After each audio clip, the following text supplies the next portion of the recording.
ঢাকার কেরানীগঞ্জ মডেল থানার কালুন্দি ইউনিয়নের মুক্তিরবাগ এলাকা। এই পাঁচতলা ভবনের দ্বিতীয় তলা থেকেই উদ্ধার করা হয়েছে নিখোঁজ মা ও মেয়ের অর্ধগলিত মরদেহ। বৃহস্পতিবার সন্ধ্যা 6:30টার দিকে 999-এ ফোন পেয়ে ঘটনাস্থলে পৌঁছায় কেরানীগঞ্জ মডেল থানা পুলিশ। পরে ফ্ল্যাটের দরজা ভেঙে ভেতরে ঢুকে খাটের নিচ থেকে মা রোকেয়া রহমানের মরদেহ এবং বাথরুমের ছাদ থেকে তার মেয়ে ফাতেমার মরদেহ উদ্ধার করা হয়।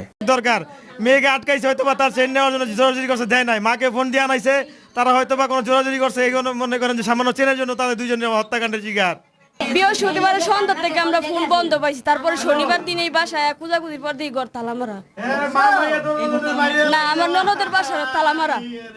তারপরে আমরা কইছি থানায় গেছি, শনিবার দিন জিডি করছি, পরে মামলা করছি অজ্ঞাতনামায়। এটা তো আমরা জানতে পারলাম না, পরে এখন জানতে পারছি যে এইরকম সেইনের লাগি এরকম কোন করছে। নিহত রোকেয়া রহমানের বয়স 32 বছর এবং তার মেয়ে ফাতেমার বয়স 14 বছর। রোকেয়ার স্বামী মোহাম্মদ শাহিন মিয়া পেশায় একজন আইনজীবীর মোহরি। পুলিশ আরও জানায়, গত 25 ডিসেম্বর মা মেয়ে নিখোঁজ হওয়ার ঘটনায় নিহত রোকেয়ার স্বামী কেরানীগঞ্জ মডেল থানায় একটি সাধারণ ডায়েরি করেছিলেন। এরপরে তাদেরকে আমরা জিজ্ঞাসাবাদের জন্য থানায় নিয়ে গেছি। যে শিক্ষক যিনি, তিনি তার একটা বোন আছে, ওই মেয়েটার ক্লাসমেট, মেয়ের ক্লাসমেট, তার বোন বয়স 15 বছর।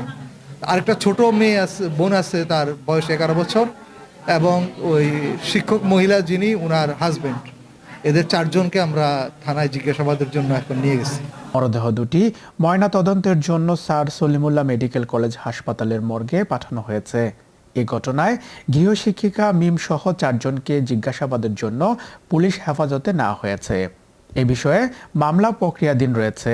এই ঘটনায় এখনো হত্যার কারণ নিশ্চিত করতে পারেনি পুলিশ, তবে তদন্ত শেষে বিস্তারিত জানানো যাবে বলে জানিয়েছেন আইন শৃঙ্খলা বাহিনী।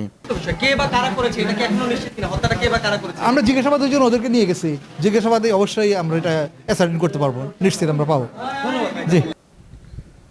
Rana Ahmed, NV News 24।